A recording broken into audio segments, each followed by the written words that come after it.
we are very pleased to welcome Dr. John Cochrane as our keynote speaker.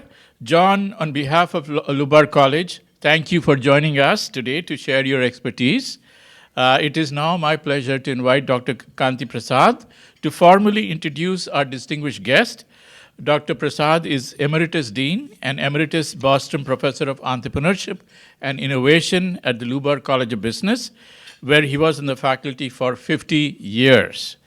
He's also known to our Bradley audiences, having served as the director of the Distinguished Lecture Series since its inception in 1991. Kanti, thank you for your stewardship of this great series. Over to you, Kanti.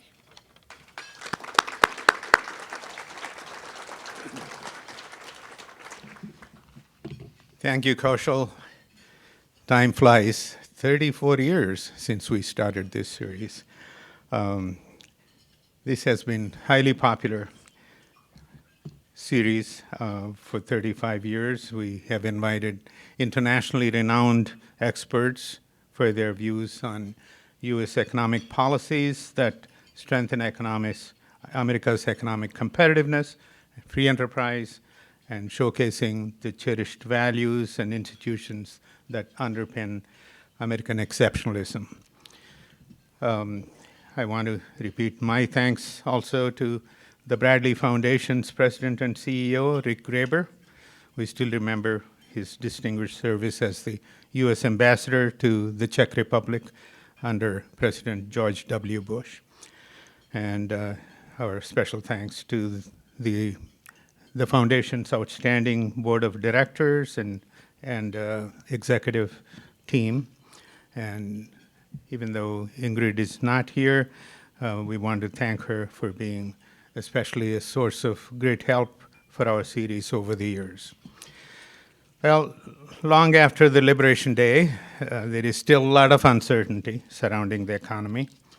Considerable ambiguity still exists about how the tariffs will be, how high would they be, and with which countries, and what would be the likely impact of tariffs on the economy, especially on inflation. What are the lessons of the past regarding how inflation surges happen and the effectiveness of policies designed to contain them? What should be the response of the Fed? Do policies under consideration raise or lower our national debt, which is already at an all-time high at $36 trillion and 124% of our GDP?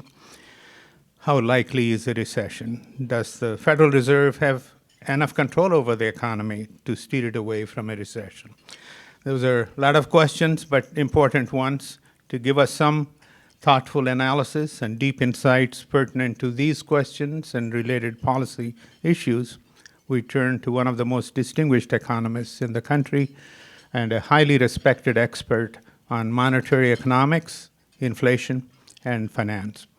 I'm honored to introduce our speaker of the Bradley Distinguished Lecture Series today, John Cochrane. John Cochrane is the Rosemary and Jack Anderson Senior Fellow of the Hoover Institution at Stanford, and he's also the Senior Fellow of the Stanford Institute for Economic Policy Research. Before coming to Hoover, Cochrane was the AQR Capital Management Distinguished Service Professor of Finance at the University of Chicago Booth School of Business from our neighborhood in Chicago. Dr. Cochrane is a past president and fellow of the American Finance Association.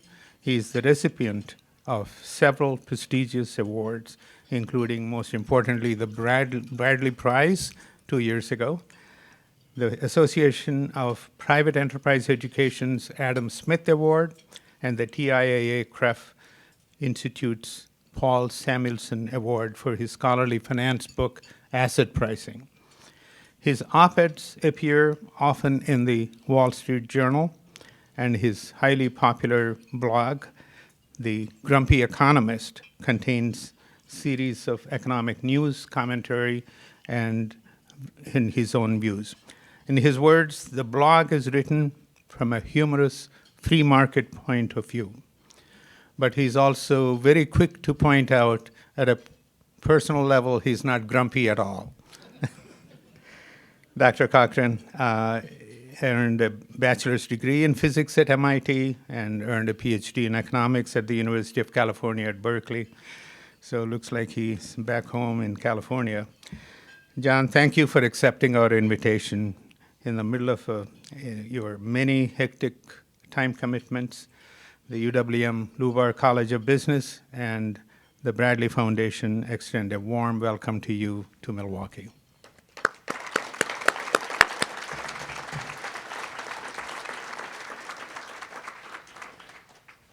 Thank you for that lovely introduction.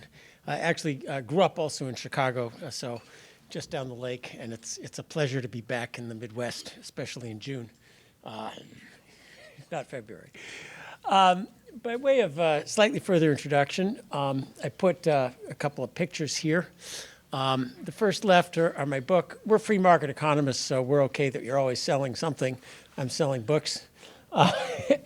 The Fiscal Theory of the Price Level that's kind of full of equations, so you might want to go light on that one. Book coming out next week on how to fix the euro with two wonderful co-authors. The little cartoon is drawn by my son Eric. That graces the grumpy economist.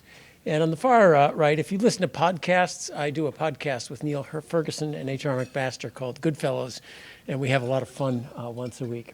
So that's me. So economic titles, we were talking about what to talk about today. Well, there's plenty in the news. Tariffs, of course, the trade war, taxes, what a mess, spending, what a mess, social programs, what a mess, healthcare, what a mess, construction, especially in California, outrageous cost of housing, what a mess. Cost bloat, you can't get anything built in the U.S., what a mess. And, boy, there's a lot to talk about. And, we'll be here until about 7 p.m. You all ready? So I thought rather than dive into the weeds, I would just tee up two big issues, which kind of give a framework, and then we can talk about, specific issues on your mind. I'll try to leave lots of time for Q&A. The first issue is inflation, which is something I know something about, and the second issue is growth, which is something that's really important. So it seems like those are kind of framing issues that, and I'll try to frame the other things in terms of growth as we get there. So that's what we're going to talk about. So let's get there we go. Whoops. Have patience. Inflation. So here we are. Yes, charts and graphs. That's what we do as economists. Slides, because I'm a recovering business school professor. I can't find my way anywhere without a slide. This is the recent history of inflation, CPI in red, and what happened after the pandemic in exactly February 2021. Boom, inflation picked up seemingly out of nowhere, hit about 9%. And then, thank goodness, went away. Notice the Federal Reserve in the blue did absolutely nothing for an entire year, something it has never done before. Transitory, don't worry, anchored, whatever. Finally got moving, but inflation kind of went away almost on its own before the Fed really got going. And here we are. The latest number is 2.3%, not quite 2%. So is this, in aviation lingo, a soft landing, or are we stalling 50 feet off the runway? Is a good question. So what happened? What happens next, and how can we avoid repeating such an unpleasant circumstance is what I'll start talking about. Well, this graph adds the black line, which is total U.S. federal debt, just to dramatize something that we all kind of know. What happened is during the pandemic, our government borrowed $2 trillion, printed up $3 trillion. This is serious amounts of money, and sent it to people, mostly in the form of checks. Real simple. Now, what happens when you print up $3 trillion and borrow $2 trillion and send people checks? They go out and spend it, and you get inflation. So if you fall asleep in the rest of it, you kind of got, well, maybe economics isn't that deep after all. Economics is all about why the other more complicated explanations are wrong, and that's the basic thing. It's interesting and relevant to the story we're going to tell that the spending did not end with COVID. And I don't want to be too critical. The government had to spend some money in COVID. I think it was way overdone, but you don't just let people die in the gutter here. But the spending binge continued, and you can see that in the black line. And we kind of permanently went up to COVID levels of spending. But let's be a little bit more careful about that. And here's where I want to advertise a set of ideas, how I think about inflation, and I hope soon everybody will think about inflation. Where does inflation come from? Why did this come out? Well, inflation is always too much money chasing too few goods and services. Duh. But how much money is too much? Well, if there's too much money, the government can always soak up the money, and so we don't have too much money. And the way it soaks up money is with taxes. When you pay taxes, you have to give them your money. So taxes in excess of spending soak up money. Now, the other way to soak up money is to sell bonds. But the only way the government can sell bonds is by persuading people that when the bonds come due, there will be taxes in excess of spending to pay off the bonds. So in the end, what counts is the government's ability to soak up extra money through extra taxes in excess of spending, either now or in the future. And that's the heart of what I call the fiscal theory of the price level, though it looks like it's pretty obvious. Too much money is when people don't have faith that the government will charge the taxes or cut the spending enough to pay off the bonds.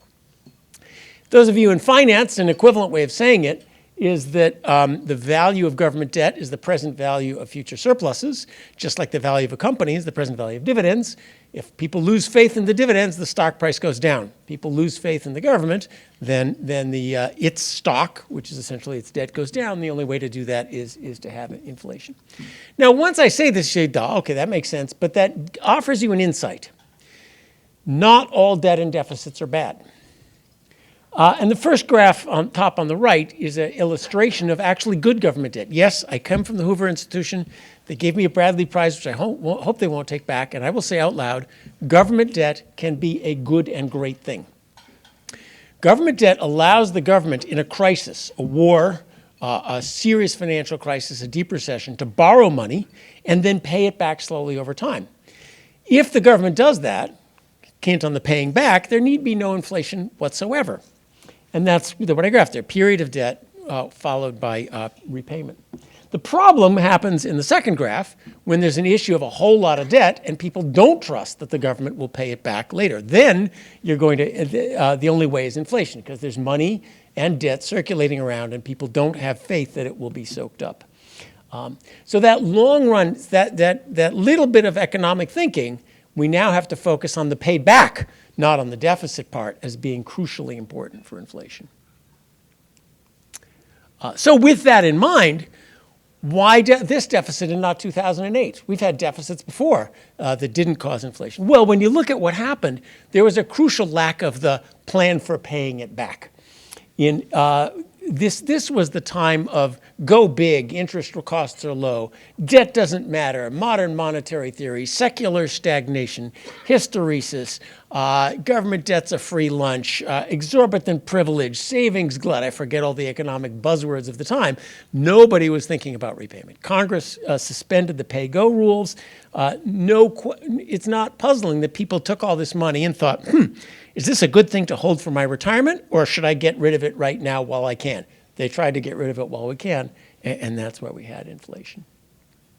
Now, yes, I actually put equations up in a post-lunch public talk, not just because I wanted to hear you snore.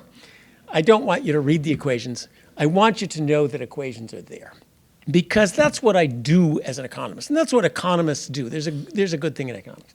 As I left it here, I was just telling stories. Now, bedtime stories are nice, and they can be persuasive, but they can be seductive, too. So what we do as economists is try to flesh out the stories, work out little model economies to make sure we've got all the I's dotted and T's crossed.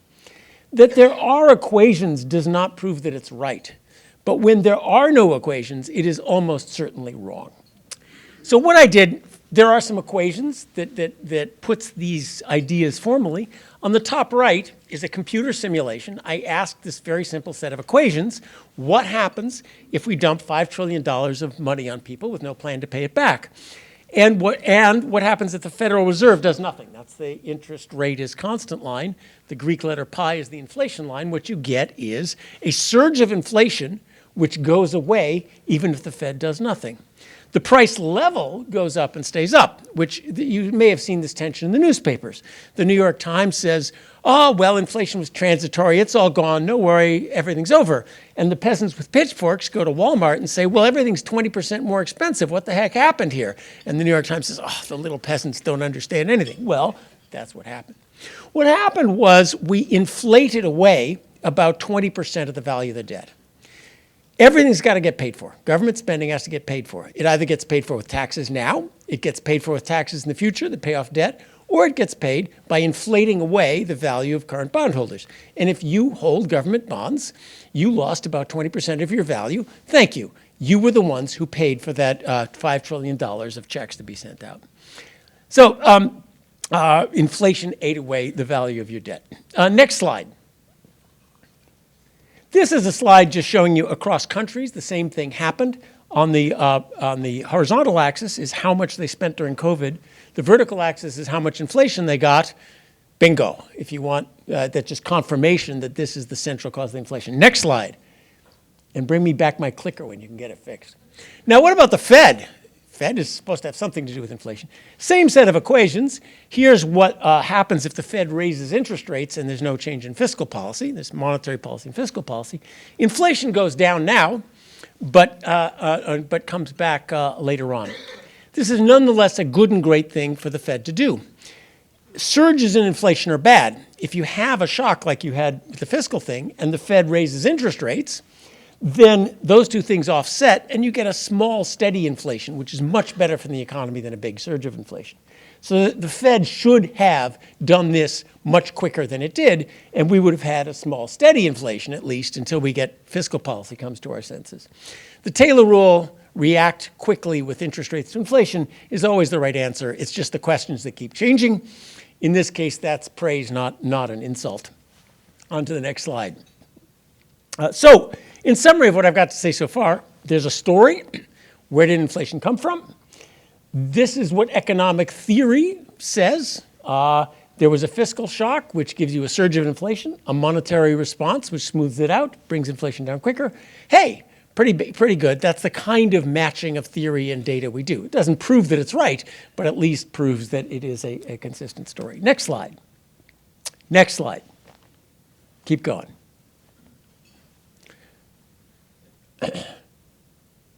So I want to emphasize the right-hand column here, and we'll leave the donkey for later on. I wanted to make fun of supply shocks and greed and price gouging and all the rest of it, but that's impolite. What I want to emphasize, the story you just heard of what happened during COVID is like what the government does in a war. In a war, our government, in every war since the Revolutionary War, what does it do? It spends like crazy and doesn't really worry about the efficiency because you got to win a war. It borrows money as much as it can. It prints money as much as it can. It uses the central bank to hold interest rates down. And we get a bout of inflation after the war. Some of the war is paid for by existing bondholders. That's standard war finance. Now, it's funny that nobody in Washington is saying, yeah, that's what we did. It's what we did in the Revolution, in the Civil War, World War I, World War II, Korea, Vietnam. What's your problem? We solved it. Well, I think they're a little embarrassed about how much they spent and not taking credit for it. But this is not surprise economics. Every undergraduate knows this. What do you do when you face a supply shock? Well, in the 1970s, there was an oil shock. Either oil goes up, other stuff goes down. Our government chose everything going up because they thought they'd have worse recession. They met the supply shock with a river of money. That's what we did again. Again, though, nobody's saying that's what we did. That's what we always do. Thank you. And instead, they're making excuses for it. Making excuses, I think, is the big problem. These are choices. They are hard choices. If you're in Washington and there's a big crisis, you need to meet it with some money. You need to meet it with a lot of money now. You can choose. Are you going to have a worse crisis or more inflation? Our ancestors made those choices. Let's not pretend there is not a hard choice to be made there and just say, oh, it's the price gouging, it's the supply shock, the dog ate my homework, and all the rest of it. The way to avoid future inflation is to recognize these undergraduate economic events and the need to make hard choices next time. On to the next.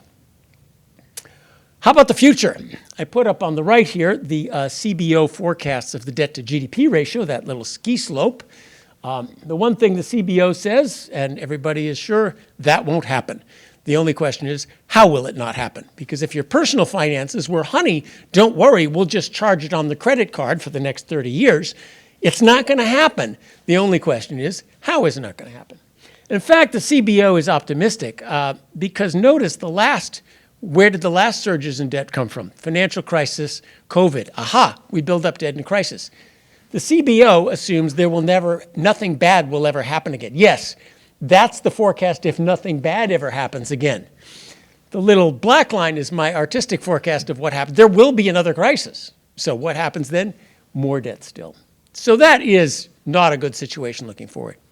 Let's be precise of how does this affect us. First thing, suppose there is a bout of inflation. The Federal Reserve wants to raise interest rates. The problem for the Federal Reserve is if you raise interest rates, that raises interest costs on the debt.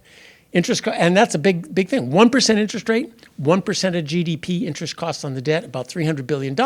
You just poured gasoline on the fiscal fire. Every monetary theory around, even if in the footnotes, says that in order for the Fed to be able to control inflation, fiscal policy also has to tighten in order to pay the interest costs on the debt. And if Congress says, oh, Mr. Powell, good to see you again. You want $600 billion less deficit to pay interest costs on the debt for your inflation fuddly-buddly? Ha, ha, ha, that's very funny. If that happens, the Fed loses its power. So there's something to stay up at night about. Next slide. I wanted to bring you back to the 1980s. I can see many people in this room might remember the 1980s, as I do. We had three big bouts of inflation. And one reason to bring up this graph, I sort of worry about, are we 1977? Big surge of inflation goes away, kind of not quite back to where it was. And then a big supply shock comes, 1978, the oil price shocks. Does that sound familiar? The tariffs. So that is a worry, I think. But I also brought it up to show you the 1980s. This is the poster child for, monetary policy. Volcker came along and killed inflation. And he did, with high interest rates and a horrible recession. That's what it took. Let's hope we don't have to go there. But notice those high interest rates are also interest costs on the debt. The 1980s were not just monetary policy. 1980s were, as I said, joint monetary and fiscal policy and microeconomic reform. That's what it took. What happened in the 1980s? There was a big Social Security reform. Yes, believe it or not, if you read today's newspapers, Ron Reagan and Tip O'Neill sat down, had a couple beers, and said, let's fix Social Security. And they did for at least 30 or 40 years, something unimaginable today. Well, in terms of long-run fiscal sustainability, that was a huge one. There was a tax reform. We're all fighting about the big, beautiful or big mess of a bill and 38% versus 36% tax rates. They cut the top marginal rate from 70% to 28% and then filled in so many loopholes that they actually made more money out of it. There was fiscal reform as well. So that, in fact, the government by the 1990s was raking in money, and my fellow economists were writing papers about what will we do when all the government debt has been paid off. Moral, never write papers about current events, because it takes 6 months to publish them, and by then it's over. On to the next slide. What is the next? The other worry about the future, of course, is when does this all fall apart? So let me, and I don't think people are clear enough about the scenario. The scenario is the lack of fiscal capacity. Suppose China invades or blockades Taiwan, just as an example of the things that could happen, or a new pandemic, the Middle East blows up, who knows what's going to happen. Well, Uncle Sam will come knocking, right? We got to bail out all the too big to fail banks again. We got to write stimulus checks to everybody again. Oh, and we sort of neglected the military, which we kind of need. So how about 10 trillion stat? Bond markets go, okay, well, that's fine. Where's the repayment plan? Oh, we haven't quite gotten around to fixing that long-run repayment plan. And last time I lent you money, didn't you guys inflate away 20% of it? You can see this may not be going very far. So how do we solve that problem? Well, face what happened, prepare for making different choices. To spend more wisely, our government solves every economic problem with a river of borrowed money. Sorry, that's got to end. You have to spend wisely and get that repayment plan in place. And here the long-run focus is actually, it's good and bad news. A couple of years of budget gimmicks, a deficit this year or next year, that doesn't make any difference. What makes difference is faith in articulated faith in 10 to 20 to 30 years of steady, small primary surpluses. After we've tried everything else, we will get back to steady, small, the kind of fiscal policy your grandmother told you was a good idea. That's what it takes. Pro-growth reform helps. The best way to get tax revenue, tax rate times income, let's raise the income, not the tax rate. So those things are what matters, and those things are the only thing that matters. On to the next. So I wanted to pivot topics just a little bit. I've told you about what I know. Let's tell you about what's important. Yes, that wasn't what's important. And I like to do this as a puzzler, and I embarrass undergraduates.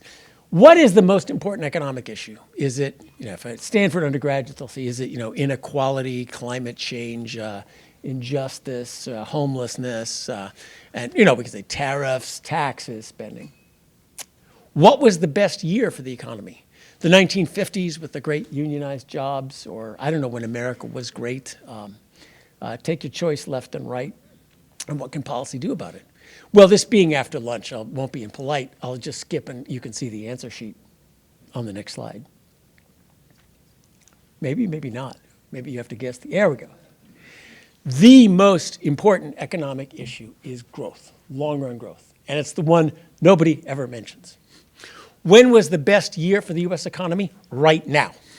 Right now is far better than any year we've ever had. Why? Because they're always growing, and you'll see the graphs in just a minute.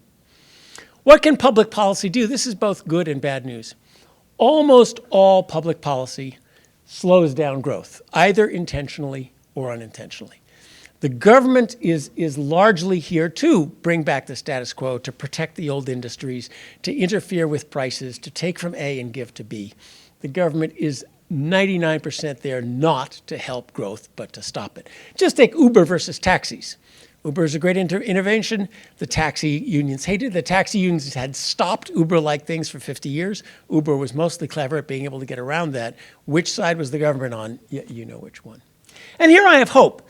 Politically, there's a techno-libertarian right, which has sort of put a fancy gloss on stuff that the Bradley Foundation has been advocating for years: free markets, limited government, economic growth. And the abundance left, I come from super progressive California, they've discovered, oh wait, we can't connect our windmills to the grid because it takes 15 years to get the permit. Something's wrong here. Oh, we can't build housing. And they're coming to the realization, maybe it's because there's this massive stuff in the way. So I think there's hope that these ideas are being turned to after we've tried everything else, and an opportunity.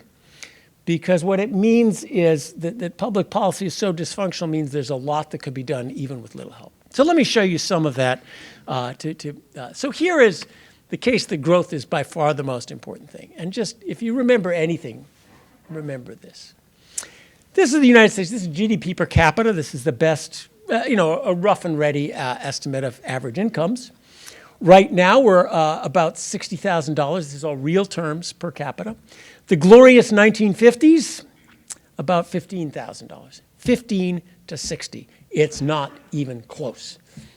How much better off we are now than the 1950s. And compared to the 1900s, which some people now say was wonderful, that was below $10,000. Just astounding how much better we are off than our parents, our grandparents, and so forth. Almost all of us are descended from people who worked farms by hand at one point, and that wasn't pleasant. I also put in Western Europe, Germany, Western Europe, Italy. Something we'll turn to in a second is that they seem to be slowing down. But notice how much poorer they are than the U.S. Western Europe, which is a pretty nice place to go, is 40% poorer than the U.S. Now, you're just strolling down the Champs-Élysées on your next vacation, drinking a coffee or not coffee, that would be in Rome, but a cappuccino in Rome, a nice champagne in France. This looks pretty nice, but it's about numbers. It's about how many people get to live what kind of life, and the average person is quite a bit poorer in Europe. As one comparison, where I come from, it's not referred to as global warming anymore. It's referred to as the climate crisis, but the numbers on that are about 5% of GDP in 100 years. Europe is 40% of GDP poorer than us now. That's 8 climate changes. And you can take any other number you want. And Europe, of course, is one of the nicest places to live in the world. China, still down to $20,000. India, about $6,000. These are just enormous differences in standing of living. What is the economic challenge for India?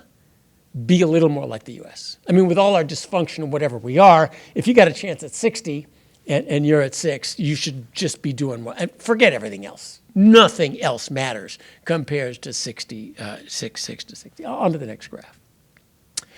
Growth also, so both sides of the political aisle have been belittling GDP. Oh, it's just more stuff. Even President Trump said, oh, you don't need so many Barbies at Walmart. No. Economic growth is the most important things in the world. Our air is cleaner than anywhere else on the planet. Life expectancy is better everywhere on the planet. Keep going, next slide. This is child mortality, if you want one indicator of how much better life is. Our grandparents and great-grandparents had to routinely suffer the unbearable tragedy of children dying regularly, and we don't. And not even poor countries do anymore. This is just all the benefits of economic growth. On to the next. Share of the population living in extreme poverty everywhere collapsed. Next slide. This is the best year ever. There's two kinds of growth that I want to emphasize in this. Now on to dangers.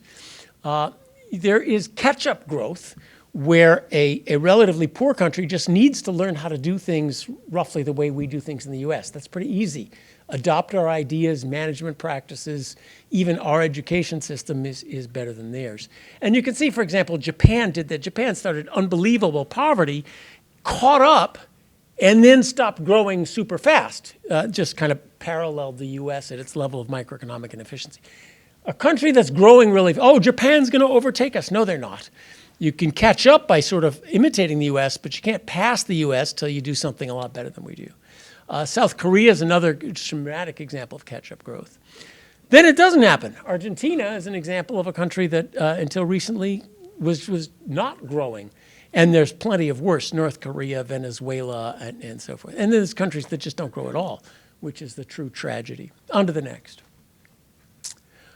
So the challenge, growth is slowing. The post-war era, the US grew about 4% a year. Now it's growing about 2% a year. Doesn't sound like much, but you accumulate that over 20 years. Look at what have we lost, about $20,000 a person? That's just huge. Nowhere else are we talking about, since 2000, $20,000 a person of potential welfare. And of course, where do we go going forward? In 10 or 20 years, and those of you who are young, take it from those of us who are old, 10 or 20 years goes by like that. This is way bigger than any recession. It's bigger than anything else. But it's kind of like boil the frog. Nobody notices. Europe stopped growing in 2010. And they're waking up to that fact and discovering we regulated ourselves to death and we're not growing and innovating. That could happen to the US as well. So far it hasn't. And of course, the challenge for the other countries is don't let that stop by there. On to the next. So where does growth come from? I made this graph a while ago. This is GDP per capita income versus a very simple ease of doing business index. How many permits does it take? How corrupt are things? How long does it take to resolve a business lawsuit? That kind of thing. And you can see there's a nice lineup. Countries where it's easier to do business do better. You can also see the tremendous variation on the vertical scale, from $320 per capita up to, at the time, US was at the time about 50. This is a little bit old. And the US is not perfect. This index can go to 100. And so just extrapolating the line, if the US were to adopt the best practices seen somewhere in some country in the world, we would be about double, as it's a log scale, we'd be about double as rich as we are now. So it's, very simple, free markets, opportunity, and so forth. What's amazing, actually, is how much damage bad government can do. And before we start fancy plans, let's try to get out of the way of the stuff we're causing now. Next slide.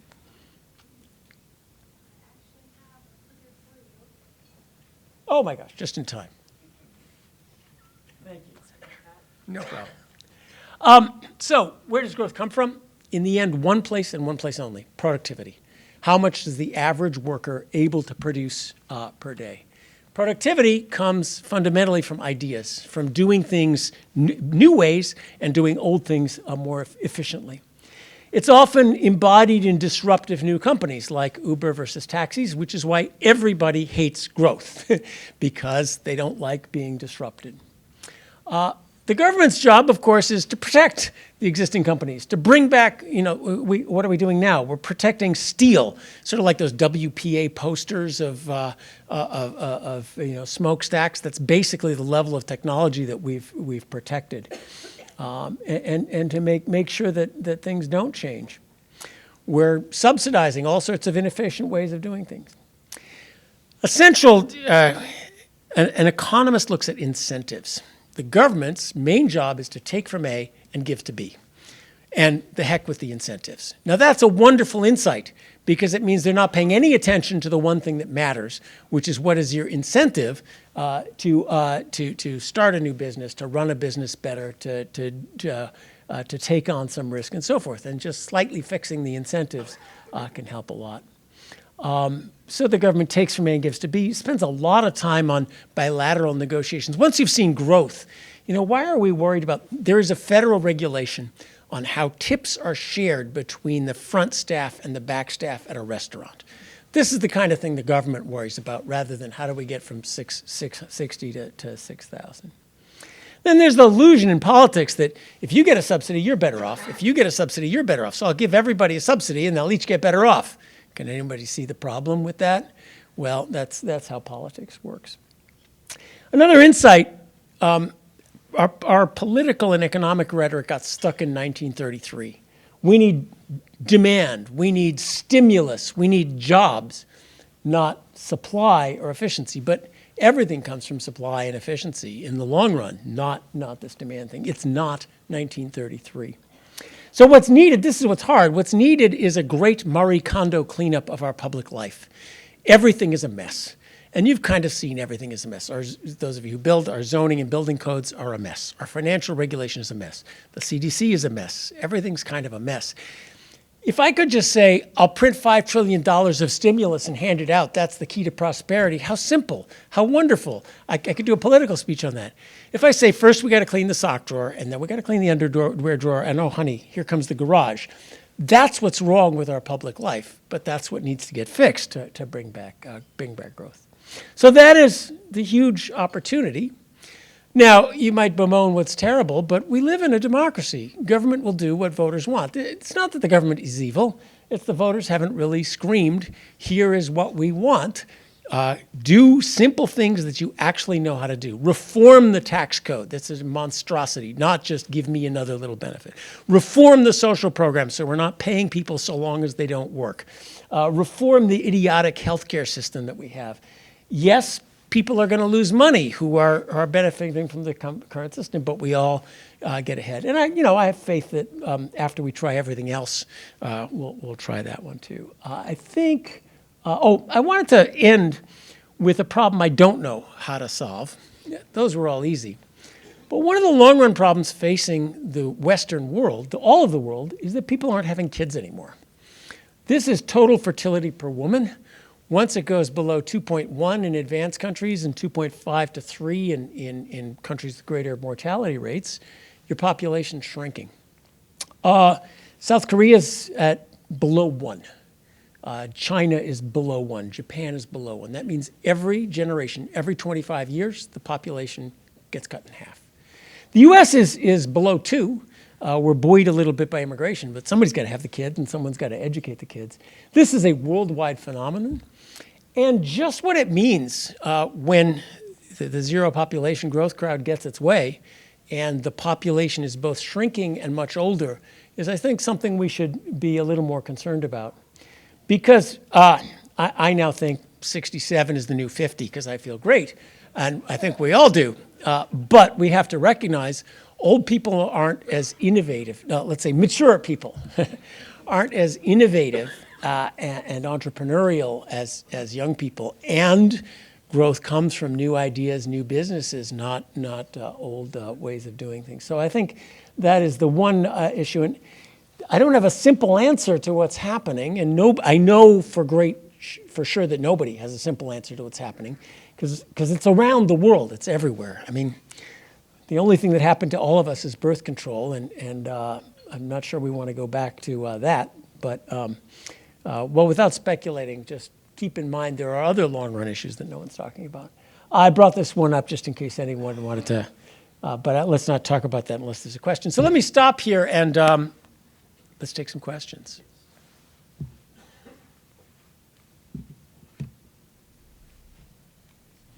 You're in charge of picking who gets to ask the question. Yes. You want me to use a mic or? Talk loud. All right. Well, I think I can do that. So thank you very much for your remarks. You presented, the GDP figures, and you said that they were rough and ready GDP per capita. Now, your median income is also ready and maybe a little less rough. So I'm wondering what, that looks like in comparison to other, particularly European countries. And then you did mention immigration that towards the end, yes, productivity is very important to growth, but actually having the workers to do the work is very important. And we're seeing, the city of Milwaukee actually grew for the first time in several years, and part of that was due to immigration. So what do you see the impact of current policies on immigration? It had 100,000 refugees last year. Not going to be any for the rest of this year likely. So if you can address those questions. I'll encourage questions about specific policy areas because I left that off because we don't have all afternoon. So immigration. And I also want to encourage you can ask no more than 2 questions because I won't remember more than. That was 2. I know you got your 2, but I'll give you a ration of 2. So GDP versus median, it's about the same thing because when you're going from 10 to 60, median versus average, inequality has not grown that much. In fact, it hasn't grown anywhere near like what they tell you it's grown. So the medians are doing about the same as these guys are doing. Same across countries. And of course now income depends, is it what you get to take home? And this includes what you pay to the government and what they redistribute and so forth. Do you include your wages and how much benefits and so forth? But this is so overwhelming that you cut it any way you want to cut it. This is what's happened to everyone. Immigration. Immigration's a tragedy because it's so screwed up. Among the many things, I think the outlines of a bipartisan immigration reform are there, and just we can't sit down anymore and do a single issue bill that 80% of Congress would agree on. Now, from an economist's point of view, immigration is wonderful, but what we need are economic migrants, well-educated people or people who we educate. I mean, that we give people PhDs, that this university gives people PhDs and then kicks them out of the country is absolutely insane. You need well-educated young people who will come, start businesses, employ Americans, pay taxes, solve our Social Security and welfare problems, and we're saying no to this. I'm fine with show up at the border, show that you're educated, you have some money, post a $10,000 bond, no social services for 5 years, you speak English, you pass the citizenship test. That's fine. But we need people like that on an economic basis. Our immigration system, even the functional part, there's this crazy asylum system where the rules for getting in the country is you walk across Ecuador and Colombia and then you go through some asylum show. I mean, it's just crazy what we're doing. We need, however, a sensible policy is we need those economic migrants, and there's plenty of room in Milwaukee for people to start. And remember, they don't take jobs; they are also consumers. Every migrant is somebody who comes here and will build houses and then will buy groceries. So if you ever drive across the country, there's plenty of, come drive across with Nevada with me sometime. There's plenty of room in this country. Okay, next question.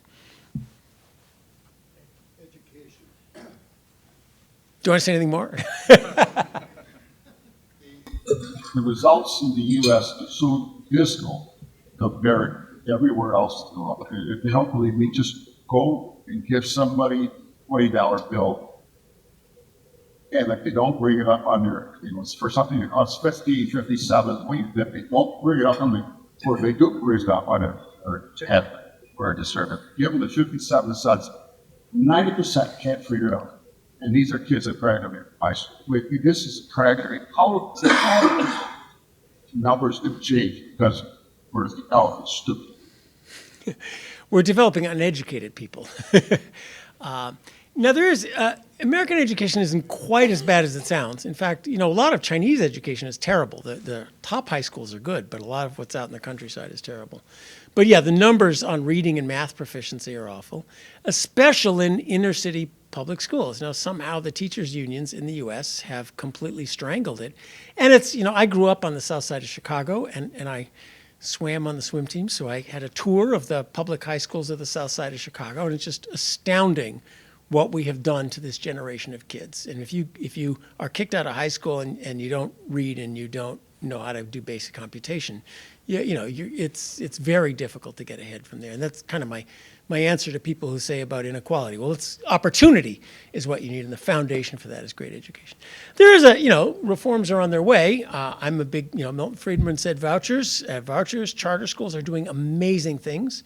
The Success Academies in New York are taking inner city minority kids and just expecting serious stuff out of them, and it turns out they're really smart, and then they beat the white kids from the suburbs on all the math exams. So it can be done, and like everything else, when are we going to get serious about this is a good question. Higher education is a wonderful thing in the U.S., has been, but as you know, much of higher education has just been through a horrible politicization and lowering of its standards as well, which is too bad. So we are in a state where many of our institutions are really falling apart or have been politicized and are not working well and need fundamental reform. And education is very high on that list. That's what you wanted to. Yes. Yes. And it has to affect growth and innovation and so forth. Now, we are lucky that we can get all the smart people from India and China if we will only let them in. And that can, you only need so many designers at the top and founders of companies, and the rest of us can screw in the iPhones for them, and the country will do well. But I don't think that's healthy either. We want, Americans to do that. A good thing about our education system is a little bit flexible at the higher end. So in some ways it has some advantages. But yeah, that's like one of on the Marie Kondo institutional reform, I should have said, and when you're done with the sock drawer, let's do the closet, which is our education system. I was wondering what your crystal ball sees for interest rates to that near term. My crystal ball is very careful never to make a forecast, because then I can never be proved wrong.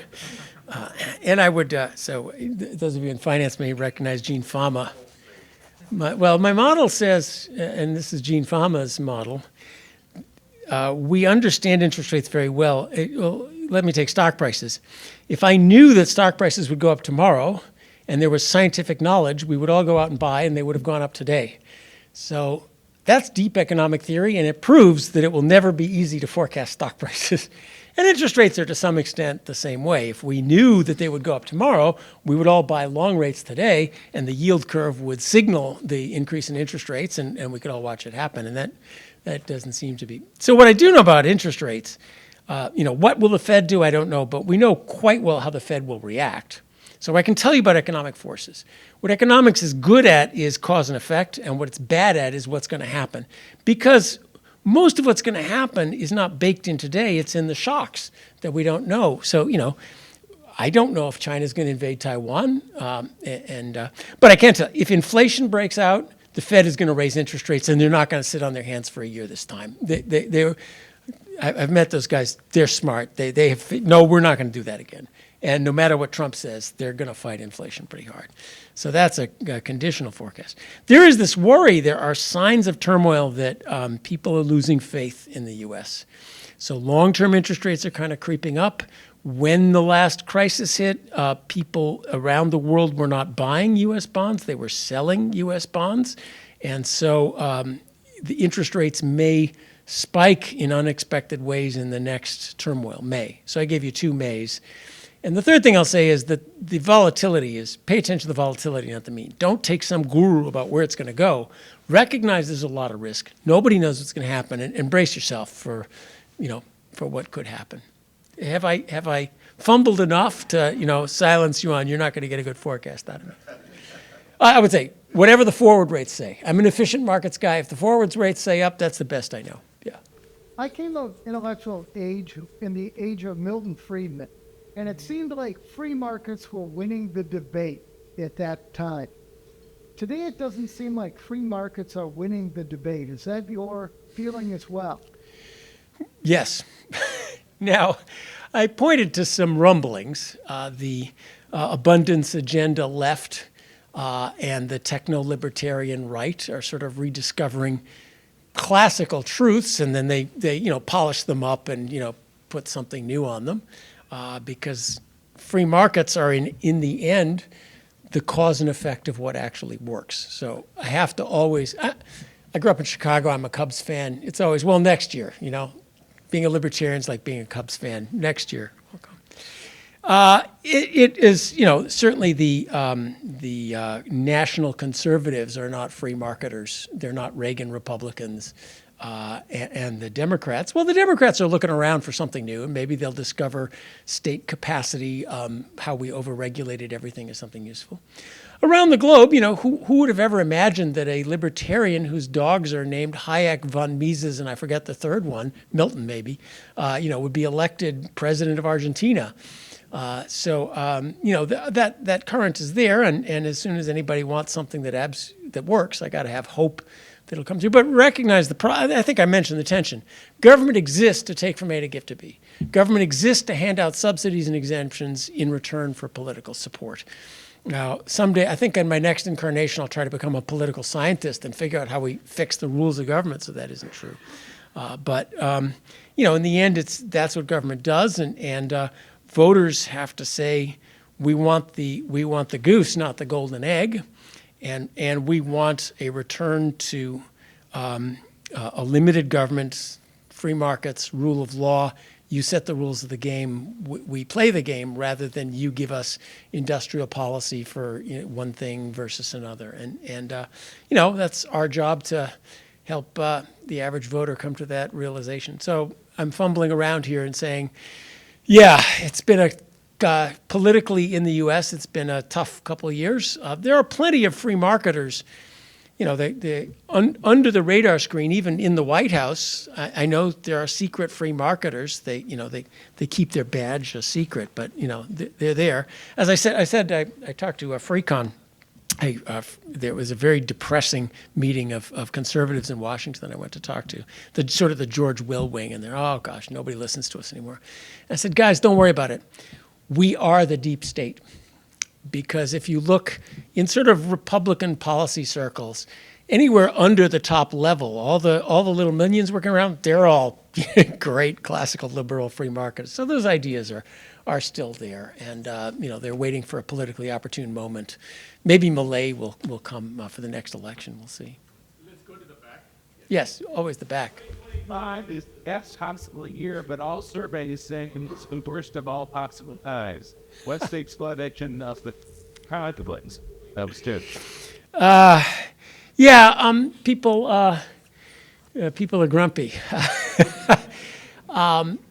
Focusing on and there are plenty of problems. I mean, 24. It's not the best possible year. It is the best year we have experienced so far in U.S. history. The best possible year would be 2025 with free market policies in charge, in which case we would be looking at $120,000, not $60,000, and our job is to get there.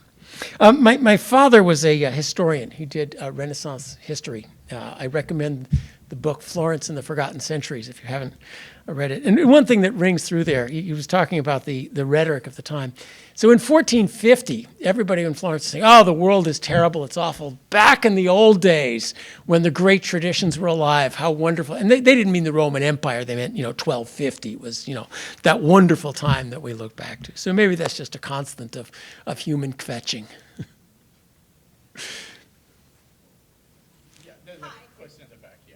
Oh, I'm sorry. He's in charge. You get to ask, and then he's in charge. Healthier, rising costs, labor shortages, regulatory pressures, on and on. Oh, gosh. You got an hour? Healthcare in the U.S. is, one fact is the quality of healthcare in the U.S. is better than anywhere else in the world if you have good insurance.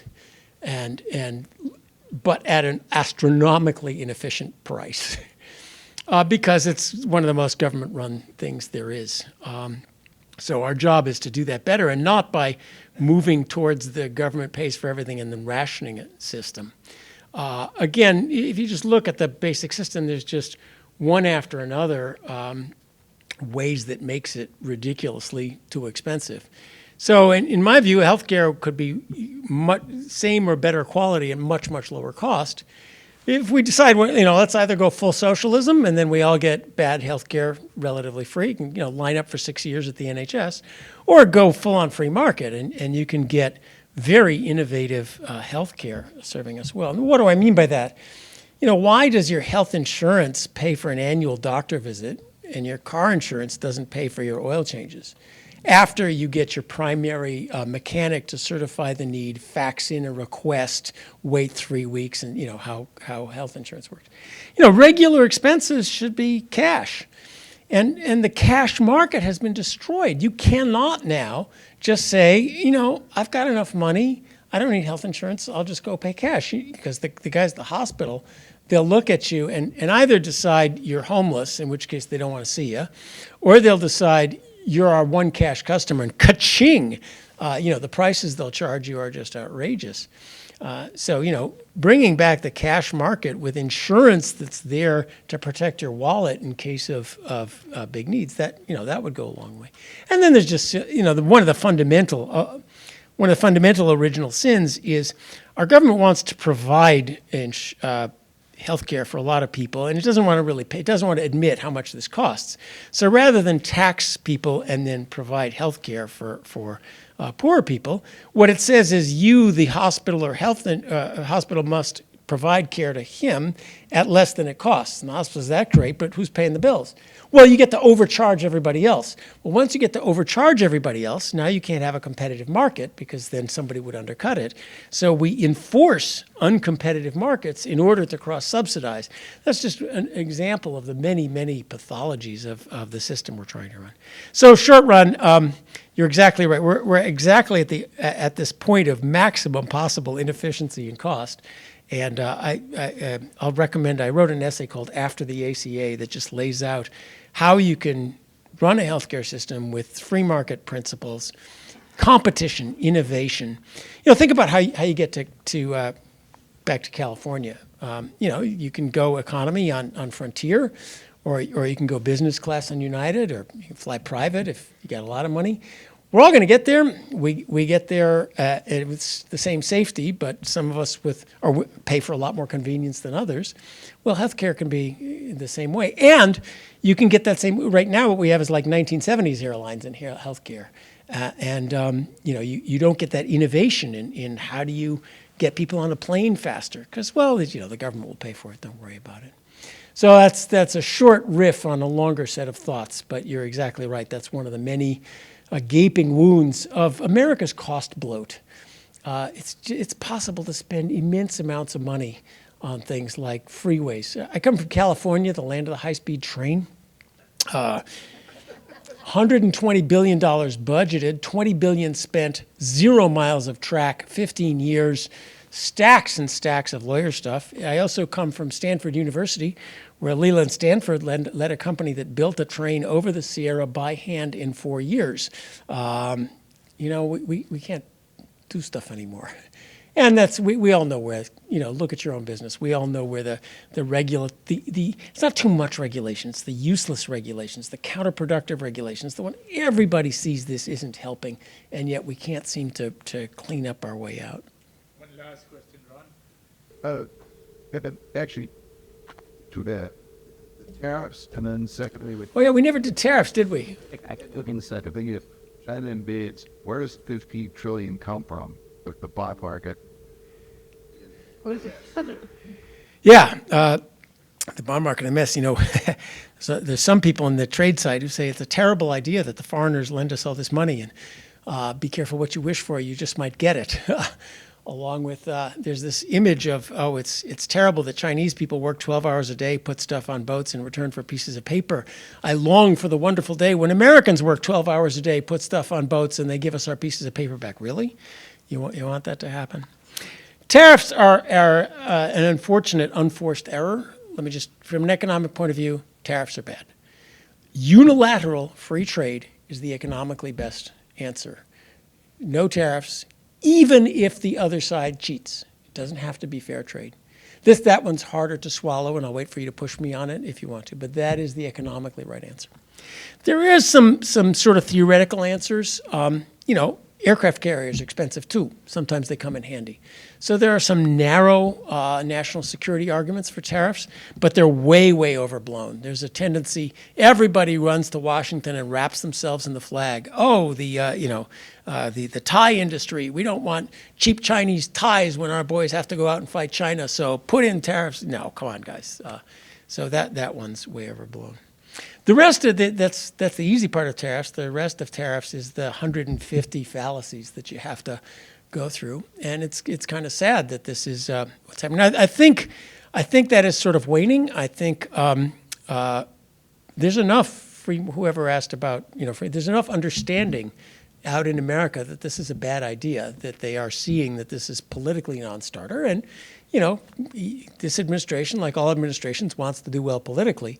If it ever happens and everything on Walmart goes up 30, 40%, Trump's base is going to be mad as heck. If the economy tanks as a result of tariffs, it's kind of all over. And that's kind of the sad point.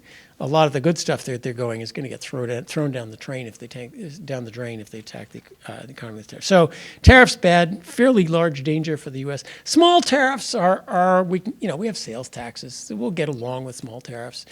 Big tariffs could be very damaging.